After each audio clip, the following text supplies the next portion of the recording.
Muhammadiyah sendiri di dalam Muktamar ke-47 di Ujung Pandang, Makassar dulu sudah menyatakan dengan deklarasi moral akhlak politiknya yang kita kenal dengan persaksian Muhammadiyah di dalam bernegara ini, termasuk di dalam berpancasila. Selesai, tutup buku. Saatnya kita mengamalkan dengan cerdas, ikhlas, dan jujur. Kata terakhir ini yang mahal di Indonesia. Sumbangan terbesar Muhammadiyah, umat Islam di negeri ini ialah wakaf politik berupa selesainya Pancasila itu. Oleh karena itu, mohon kepada siapapun juga, pemerintah juga, untuk menutup pemikiran-pemikiran dan agenda-agenda yang sekiranya pemikiran, agenda, dan pernyataan-pernyataan itu mengganggu ketenangan umat Islam, rakyat Indonesia yang sudah selesai dengan Pancasila itu. Tidak perlu lagi ada isu-isu intoleransi, tidak perlu lagi ada isu-isu radikalisasi, tidak perlu lagi ada isu-isu terorisme. Selesai. Yang kami hormati Pak Menteri Perdagangan, Bapak Zulkifli Hasan, Bapak-bapak yang mewakili pemerintah daerah Provinsi Jawa Tengah, Bapak-bapak pimpinan wilayah Muhammadiyah se-Jawa Tengah dan seluruh PDM, PCM yang hadir, ibu-ibu pimpinan pusat Aisyah beserta peserta musyawarah wilayah Aisyah, dan para hadirin yang tidak saya sebut satu persatu. Dari rangkaian acara ke satu ke yang lain, kita sudah sebetulnya sudah mencukupi memperoleh asupan-asupan sejak laporan dari ketua panitia, dari ketua PDM, sampai dengan sambutan dari Pak Tafsir, Pak Gubernur, dan lain sebagainya. Nah, pada kesempatan ini pimpinan pusat Muhammadiyah menyampaikan yang pertama, marilah kita semakin menyadari bahwa musyawarah wilayah Muhammadiyah dan Aisyah Jawa Tengah ini beserta musyawarah wilayah Muhammadiyah dan Aisyah se-Indonesia itu berlangsung dalam waktu kurang lebih 3 bulan setelah Muktamar Muhammadiyah yang sukses berat di Surakarta kemarin. Cara mensyukurinya ialah antara lain kita semakin mengasah intuisi kita, perasaan keberislaman kita, perasaan kebernegaraan kita, kebangsaan kita, perasaan kita di dalam berorganisasi di Muhammadiyah, Aisyah, dan seluruh jajaran Ortum, yaitu apa? Bahwa Muhammadiyah merupakan salah satu organisasi yang tadi disebut sebagai salah satu perintis negeri ini. Bukan saja perintis, pendiri, tapi penyelamat konflik politik yang saat itu sangat tajam berupa rumusan Pancasila. Semuanya beres setelah antara lain Ki Bagus Hadikusumo, Profesor Kahar Muzakir, dan Profesor Kasman Singkontingbejo memberikan tausiah politik dengan kecerdasan spiritual dan kecerdasan konseptualnya. Nah, inilah yang kemudian disebut oleh Mayor Jenderal Alamsyah Ratu Perwira Negara waktu itu, sumbangan terbesar Muhammadiyah umat Islam di negeri ini ialah wakaf politik berupa selesainya Pancasila itu. Oleh karena itu, mohon kepada siapapun juga, pemerintah juga, untuk menutup pemikiran-pemikiran dan agenda-agenda yang sekiranya pemikiran, agenda, dan pernyataan-pernyataan itu mengganggu ketenangan umat Islam, rakyat Indonesia yang sudah selesai dengan Pancasila itu. Tidak perlu lagi ada isu-isu intoleransi, tidak perlu lagi ada isu-isu radikalisasi, tidak perlu lagi ada isu-isu terorisme. Selesai. Mengapa saya selaku unsur pimpinan Muhammadiyah pusat. Yang ketua umumnya jelas hanya satu, Pak Haidar Nasir. Jadi saya ini ketua yang tidak umum gitu. Nah Bapak Ibu, marilah Pancasila itu sudahlah. Muhammadiyah sendiri di dalam Muktamar ke-47 di Ujung Pandang Makassar dulu sudah menyatakan dengan deklarasi moral akhlak politiknya yang kita kenal dengan persaksian Muhammadiyah di dalam bernegara ini, termasuk di dalam berpancasila. Selesai, tutup buku. Saatnya kita mengamalkan dengan cerdas, ikhlas, dan jujur. Kata terakhir ini yang mahal di Indonesia.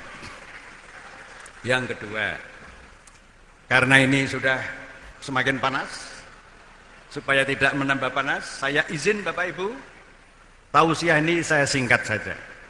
Yang kedua, marilah kita menengok bagaimana prestasi amal Bapak Ibu periode yang dulu-dulu di Jawa Tengah sampai periode sekarang ini dan insya Allah yang akan datang.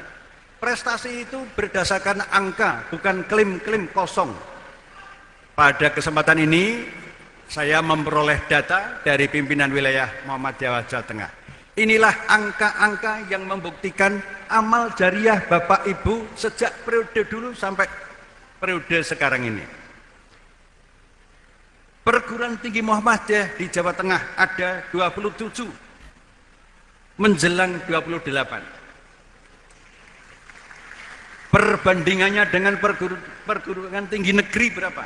Perguruan tinggi negeri di Jawa Tengah itu 13. Jadi Muhammadiyah punya 27, negara pemerintah punya 13. Rumah sakit Muhammadiyah dan Aisyah tadi disebut oleh Bu Salma itu ada 50 menjelang 52 dalam proses. Nah, rumah sakit pemilik pemerintah di Jawa Tengah ada 7 banding 50. Pimpinan atau panti asuhan yatim ada 1232. Pesantren ada 107 dari 400 pesantren seluruh Indonesia. Jadi 107-nya itu ada di PWM Jawa Tengah. Makanya tadi Pak Dr. Maskuri selaku Ketua Lembaga Pembinaan Pesantren Pimpinan Pusat Muhammadiyah, ya, alhamdulillah wa syukurillah, keluarganya mewakafkan tanah kepada pimpinan Persyarikatan Muhammadiyah yang nanti dikelola oleh PWM Jawa Tengah. Sekedar mengingatkan Bapak Ibu, semua yang wakaf tanah kepada Muhammadiyah itu selalu sejak dulu sampai sekarang diproses dengan cepat, tepat, dan benar. Yaitu sertifikat tanah wakaf itu atas nama Persyarikatan Muhammadiyah. Tidak ada yang atas nama pribadi, sama sekali nggak ada. Artinya secara hukum, secara yuridis ini aman untuk bertanggung jawab secara dunia, aman secara dunia dan secara ukhrawi. Ini ciri organisasi modern. Tidak ada yang dimiliki tanah-tanah dan lain-lainnya itu atas nama pribadi. Ini tentang wakaf. Kemudian PAUD saja sampai TK ada 1000. Belum tokomu dan seterusnya. Nah, Ibu Bapak, ini saya sebutkan sebagai pengingatan saja. Tentu Bapak Ibu sudah tahu, dan pengingatan informasi kepada pemerintah. Mumpung sekarang ada Pak Zulkifli Hasan, siapa tahu nanti sepulang dari Jakarta semakin memiliki gelora, bukan gelora partai politik, tapi gelora untuk memberikan yang terbaik. Karena harta yang dimiliki oleh negara itu sesungguhnya adalah harta rakyat sebagaimana Undang-Undang Dasar 1945 Pasal 33, negara itu menguasai semua sektor perekonomian untuk sebesar-besar kesejahteraan rakyat. Menguasai, bukan memiliki. Jadi wajar kalau tadi Pak Menteri Perdagangan menyampaikan seperti itu, hal yang wajar. Walaupun Muhammadiyah itu tidak punya tradisi meminta-minta, tapi kita tidak boleh takabur. Kalau diberi ya alhamdulillah, tidak pun juga alhamdulillah. Nah, kembali pada data tadi Ibu Bapak. Muktamar Muhammadiyah diikuti musyawarah wilayah, diikuti musyawarah daerah, cabang dan ranting seluruh Indonesia. Hampir semuanya lancar karena biaya sendiri. Biaya sendiri. Muktamar kemarin berapa biayanya Bapak Ibu? Kurang lebih 60 miliar. Itu sebagian besar dari warga Muhammadiyah. Artinya, jika negara yang masih harus mematangkan demokrasi ini menggarisbawahi tadi Pak Menteri Perdagangan, mau belajar demokrasi, menyempurnakan demokrasi, tidak keliru kalau tiru-tiru Muhammadiyah. Bahkan putusan muktamar sampai dengan ranting itu nanti putusan yang mengandung pokok-pokok orang, pokok-pokok pikiran yang mengandung visi, pikiran ke depan, misi, langkah-langkah, narasi, pikiran-pikiran yang cerdas, dan implementasi konkret. Saya ingin mengatakan di forum ini, apabila ada siapapun juga, misalnya dalam berbagai pidatonya menyatakan rumusan-rumusan visi, misi, narasi, tapi kalau tanpa implementasi itu artinya halusinasi, mimpi siang hari, halusinasi. Bahkan kalau visi misi itu tidak realistik, tapi dirumuskan dengan dangkik-dangkik, narasinya menjulang tinggi selangit, tapi tidak ada implementasi, bahkan dipenuhi janji-janji, tapi tidak ada aktualisasi, itu bukan saja halusinasi, tapi ngapusi. Nah, bangsa ini didirikan dengan penuh bukti tanggung jawab akhlak ilahiyah. Kita rawat bareng-bareng Nahdlatul Ulama, kita rawat bareng-bareng organisasi agama yang lain, perguruan tinggi negeri, perguruan tinggi swasta, dan semua lembaga swadaya masyarakat yang profesional. Semuanya mempunyai peran demokrasi dan mempunyai misi demokratisasi. Nah, pada kesempatan ini, mumpung ada wakil pemerintah, pimpinan pusat mengharapkan, tolong dibisikkan dengan Presiden. Yaitu pertama dan terutama, setelah Muhammadiyah 1 abad lebih, hasilnya kekuatan Muhammadiyah dengan segala keterbatasannya, tentu itu keterbatasan ada juga pada kita, ya, dan biasa Muhammadiyah itu dikritik. Muhammadiyah ini modal sosial, modal kultural, modal pendidikan, modal keamanan, modal ketahanan. Satu. Yang kedua, semua yang menjadi bidang-bidang amal usaha Muhammadiyah itu dilakukan dengan penuh keinsafan, yaitu keinsafan berbasis spirit, nilai dan norma Al-Quran dan As-Sunnah yang diintegrasikan dengan nilai-nilai kebangsaan yang formil. Yang formil itu 4 paragraf di UUD, pembukaan UUD 1945, yang di situ ada butir-butir Pancasila.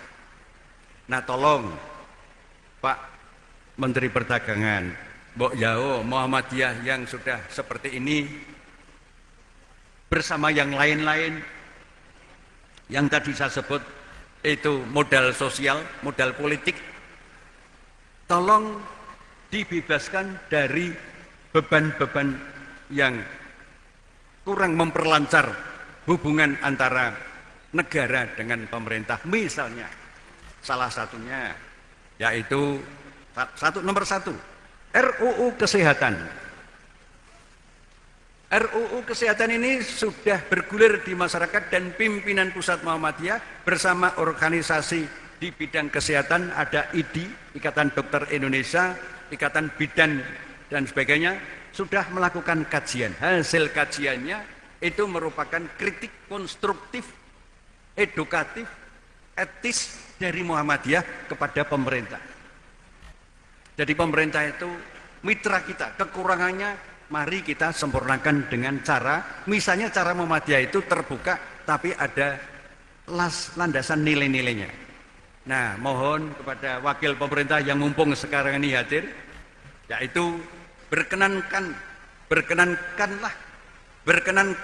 Presiden selaku pemimpin resmi negara ini untuk mempertimbangkan RUU Kesehatan itu tidak dilanjutkan pembahasannya. Satu. Yang kedua, mumpung ada Pak Zulkifli Hasan sebagai menteri itu kan jabatan politik. Jadi kalau kita nyinggung-nyinggung politik itu bukan untuk kepentingan dalam arti finansial. Muhammadiyah itu insya Allah orang-orangnya sudah kecukupan. Tradisi Muhammadiyah itu yadul ulya khairum min yadus sufla. Memberi itu lebih terhormat daripada meminta. Apalagi deremis, nyelkutis, bukan watak Muhammadiyah. Yaitu apa? Muhammadiyah dengan kader-kadernya sekarang ini siap untuk diberi amanat di posisi apapun juga. Parpol boleh, Muhammadiyah tidak berafiliasi dengan parpol tertentu apapun juga. Namun masukan Muhammadiyah, Mbok Yao anggota DPR pusat tingkat 1, tingkat 2 dan lain-lain sebagainya, itu tidak selalu diambil dari kader formil parpol. Ambillah kader-kader Muhammadiyah yang ada catatannya, yang memiliki track record, yang leadershipnya itu jujur, cerdas, dan terhindar dari sikap-sikap oportunisme, pragmatis, apalagi hedonis, terhindar dari itu. Dan rata-rata kader Muhammadiyah seperti itu. Nah, ini kepada alamatnya ditujukan kepada pimpinan parpol. Yang terakhir Bapak Ibu, dari semuanya itu pimpinan pusat menyambut gembira, bersyukur kepada Allah Subhanahu wa taala. Musyawarah wilayah Jawa Tengah yang banyak dihadiri sampai di luar tidak terhitung jumlahnya itu hadza min fadli rabbi. Itulah rezeki dari Allah, karena mayoritas warga Muhammadiyah itu masih berpegang teguh pada hablum minallah, hablum minanas. Warga Muhammadiyah selama ini sudah mengamalkan salah satu hadis, irhamu mau fil ardi yarhamkum mau fis sama. Sayangilah yang ada di bumi termasuk alam semesta, jangan sampai diobral perizinannya untuk kelompok-kelompok tertentu, ya. Saya ulang lagi, jangan sampai perizinan untuk pertambangan itu diobral izinnya untuk kelompok-kelompok tertentu yang tidak ada 1% di Indonesia ini. 1% pun tidak ada. Jangan hentikan itu, karena itu akan dihisap oleh Allah dan dihisap oleh sejarah.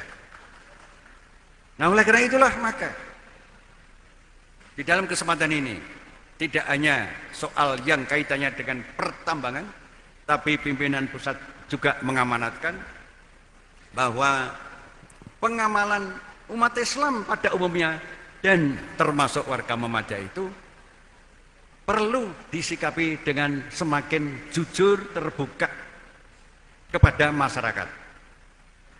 Karena amal usaha yang selama ini ada itu bukti dari pelaksanaan irhamu man fil ardi warhamkum man fis sama. Yang terakhir, apa yang kita lakukan selama ini Bapak Ibu dan Muhammadiyah seluruh Indonesia, bahkan sudah berkembang pimpinan cabang istimewa di sejumlah negara, itu juga pengamalan dari surat Ibrahim ayat 24 dan ayat 25. Mohon nanti dibaca sendiri. Yang intinya bahwa surat Ibrahim 24 itu menggambarkan bahwa Muhammadiyah itu pohon yang kuat, yang sempurna, yang akarnya kuat ke bawah, tangkainya menjulang ke tinggi. Asluhat sabit wa far'uha fis sama, itu kata Allah. Dan pohon yang seperti itu, seperti antara lain Muhammadiyah itu, tu'ti ukulaha kullahinim biizni rabbiha, pada saat tertentu membuahkan, menghasilkan buah atas izin Allah. Nah, buah Muhammadiyah itu yang di Jawa Tengah yang tadi saya sebutkan itu nanti akan bertambah berlipat pada 5 periode yang akan datang setelah nanti pimpinan wilayah Muhammadiyah beserta ortomnya terpilih untuk 5 tahun yang akan datang. Siapapun yang akan Bapak Ibu pilih, rata-rata itu sama, karena pabriknya sama, ikatan keagamaannya sama, kebangsaannya sama. Kalau tak ada perbedaannya paling gaya saja. Memang sulit cara mencari pimpinan Muhammadiyah gaya Pak Tafsir itu. Karena beliau mempunyai kemampuan menafsirkan situasi, nah sehingga pidatonya pun juga sangat sesuai dengan tafsir beliau. Nah, oleh karena itu perbedaan-perbedaan gaya tidak ada masalah di Muhammadiyah. Tapi semuanya itu sudah terbukti bahwa Muhammadiyah adalah bagian dari umat Islam keseluruhan dan juga bagian dari kepentingan kebangsaan kita bersama-sama. Demikianlah tausiah singkat yang bisa saya sampaikan atas nama pimpinan Pusat Muhammadiyah, dan saya akhiri dengan ucapan terima kasih sebesar-besarnya kepada Bapak Ibu khususnya pimpinan wilayah Muhammadiyah Jawa Tengah yang telah mengantarkan muktamar dengan penuh keteladanan yang bisa menjadi contoh yang lain-lain. Nasrum minallah wa fatun qarib wa basyiril mu'minin. Wassalamualaikum warahmatullahi wabarakatuh.